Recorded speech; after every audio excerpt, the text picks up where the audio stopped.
27 लाख सिर्फ एक टिकट। जी हाँ, इतने पैसों में भारत के कई शहरों में एक फ्लैट आ जाता है, लग्जरी एसयूवी आ जाती है। लेकिन कुछ लोगों ने ये पैसे सिर्फ 90 मिनट का फुटबॉल मैच देखने के लिए खर्च कर दिया है। नमस्कार, मैं प्रतिभा पाठक और आप देख रहे हैं एज न्यूज़। और अब बात यही खत्म नहीं होती। कुछ सीट की कीमत तो 19 करोड़ तक पहुंच चुकी है। अब सवाल ये है, क्या फीफा वर्ल्ड कप अब सिर्फ अमीरों का खेल बनता जा रहा है या फिर इसके पीछे कोई बिजनेस मॉडल है जिसने दुनिया के सबसे बड़े स्पोर्टिंग इवेंट को करोड़ों का कारोबार बना दिया है। और सबसे बड़ा सवाल, अगर ऑफिशियल टिकट कुछ लाखों की थी तो वही टिकट करोड़ों तक कैसे पहुंच गई। इस कहानी में है डायनामिक प्राइसिंग, फीफा का 1.25 लाख करोड़ रुपए का रेवेन्यू टारगेट, सरकारी जांच और मेसी रोनाल्डो के आखिरी वर्ल्ड कप का इमोशनल फैक्टर। यकीन मानिए, इस वीडियो के आखिर तक आपको समझ आ जाएगा कि आखिर एक फुटबॉल टिकट की कीमत करोड़ों तक क्यों पहुंच गई है। कल्पना कीजिए, आप वर्ल्ड कप फाइनल देखना चाहते हैं। आप फीफा का वेबसाइट खोलते हैं, सोचते हैं कि कुछ हजार या ज़्यादा से ज़्यादा 1-2 लाख में टिकट मिल जाएगी। लेकिन स्क्रीन पर जो प्राइस दिखाई देती है वो है 6 लाख, 10 लाख, 20 लाख और कुछ सीट 27 लाख। अगर वही सीट रीसेल मार्केट की देखें तो कीमत 19 करोड़। अब यहाँ सवाल सिर्फ महंगे टिकट का नहीं है, सवाल ये है कि आखिर ऐसा हुआ कैसे। इसका जवाब समझने के लिए हमें थोड़ा पीछे जाना पड़ेगा। अगर पिछले 30 साल में देखें तो वर्ल्ड कप फाइनल हमेशा से प्रीमियम इवेंट रहा है। 1994 टॉप टिकट करीब 1 लाख, 2010 करीब 86,400, 2014 करीब 95,000, 2018 पहली बार टिकट 1 लाख के पार गई, 2022 कतर टॉप टिकट करीब 1.54 लाख, यानी प्राइस बढ़ती जा रही थी।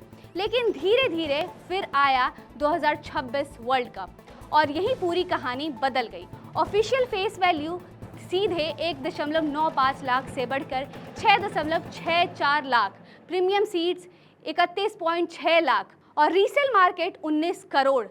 सवाल ये है, आखिर सिर्फ 4 साल में ऐसा क्या बदल गया। यहीं से कहानी का सबसे बड़ा किरदार एंट्री करता है, डायनामिक प्राइसिंग। पहले वर्ल्ड कप टिकट सिर्फ कीमत एक बार तय होती थी, लेकिन 2026 में फीफा ने पहली बार इस्तेमाल किया डायनामिक प्राइसिंग सिस्टम, यानी जितनी ज़्यादा डिमांड उतनी ज़्यादा प्राइस।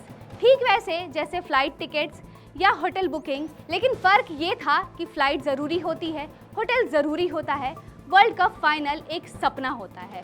और जब करोड़ों लोगों का सपना बिकने लगे तो प्राइस की कीमत लिमिट नहीं रहती। यही वजह है कि अक्टूबर 2025 में जो टिकट 2.65 लाख की थी वो धीरे धीरे लाखों और फिर करोड़ों तक पहुंच गई। लेकिन यही से फीफा की मुश्किलें भी शुरू हो गई। सबसे बड़ा विवाद तब हुआ जब लोगों ने फीफा को उसका पुराना वादा याद दिलाया। जब यूएसए, कनाडा, मैक्सिको ने वर्ल्ड कप होस्ट करने की बीड ली थी, तब कहा गया था फाइनल का सबसे सस्ता टिकट करीब 1.49 लाख का होगा। लेकिन टूर्नामेंट आते आते वही चीपेस्ट टिकट करीब 5.55 लाख का हो गया, यानी करीब 4 गुना महंगी। बस यहीं से मामला पहुंच गया गवर्नमेंट एजेंसीज तक। न्यूयॉर्क और न्यू जर्सी में इन्वेस्टिगेशन शुरू हुई। आरोप लगे फैंस को मिसलीड करने के, आर्टिफिशियल डिमांड बनाने के और डायनामिक प्राइसिंग के जरिए ज़रूरत से ज़्यादा पैसे कमाने के लिए। लेकिन अगर फीफा इतना रिस्क ले रहा था तो आखिर उससे फ़ायदा कितना होने वाला था। यही आता है इस कहानी का सबसे बड़ा ट्विस्ट। असल में फीफा फुटबॉल नहीं बेचता, वो बेचता है अटेंशन।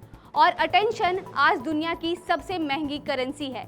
2018 वर्ल्ड कप में फीफा ने कमाए करीब 50,880 करोड़ रुपए, 2022 में करीब 67,200 करोड़ रुपए और 2026 का टारगेट है 1.25 लाख करोड़। इतनी कमाई जितना कई देशों का सालाना बजट भी नहीं होता।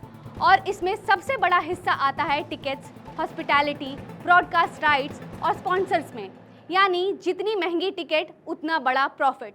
लेकिन फिर भी सवाल वही है, लोग खरीदते क्यों हैं? क्योंकि ये सिर्फ फुटबॉल मैच नहीं, ये एक ऐसा इवेंट है जिसे पूरी दुनिया एक साथ देखती है। 2022 फाइनल 1.5 बिलियन व्यूअर्स, पूरे टूर्नामेंट में करीब 5 बिलियन व्यूअर्स। और इस बार 2026 सेमीफाइनल्स ने भी सारे रिकॉर्ड्स तोड़ दिए। लेकिन इस बार सिर्फ फुटबॉल नहीं बिक रहा, बिक रही है इमोशन। और इस इमोशन का नाम है लियोनेल मेसी और क्रिस्टियानो रोनाल्डो। मेसी अपना आखिरी वर्ल्ड कप खेल रहे हैं, रोनाल्डो अपना आखिरी वर्ल्ड कप खेल के विदा हो चुके हैं। एक लेजेंड आखिरी बार ट्रॉफी जीतने उतरा है, दूसरा बिना वर्ल्ड कप ट्रॉफी के विदा हो गया। यही इमोशन इस टूर्नामेंट को बाकी वर्ल्ड कप से अलग बनाता है। लेकिन फाइनल में एक और कहानी लिखी जाने बाकी है। साल 2007, 20 साल के मेसी, गोद में एक 5 महीने का बच्चा, एक चैरिटी फोटोशूट। किसी ने नहीं सोचा होगा कि वही बच्चा एक दिन वर्ल्ड कप फाइनल में मेसी के सामने खड़ा होगा। आज वो बच्चा लेमिने यामाल, एक तस्वीर जो कभी याद थी, आज फुटबॉल हिस्ट्री बन चुकी है। 27 लाख का टिकट सिर्फ फुटबॉल की वजह से नहीं, इसके पीछे डायनामिक प्राइसिंग, फीफा का record revenue, commercialisation, Messi Ronaldo का आखिरी वर्ल्ड कप और करोड़ों फैंस की इमोशन। यानी ये सिर्फ एक मैच नहीं, बल्कि बिजनेस, इमोशन और हिस्ट्री तीनों का परफेक्ट स्टॉर्म है। अब देखना ये है, जब अर्जेंटीना और स्पेन फाइनल में उतरेगा तो ट्रॉफी कौन उठाएगा। लेकिन एक बात तय है, इस वर्ल्ड कप में फुटबॉल के साथ साथ टिकट प्राइजेस का भी नया इतिहास लिखा जाएगा। इसी तरह की और खबरें देखने के लिए देखते रहिए एज न्यूज़।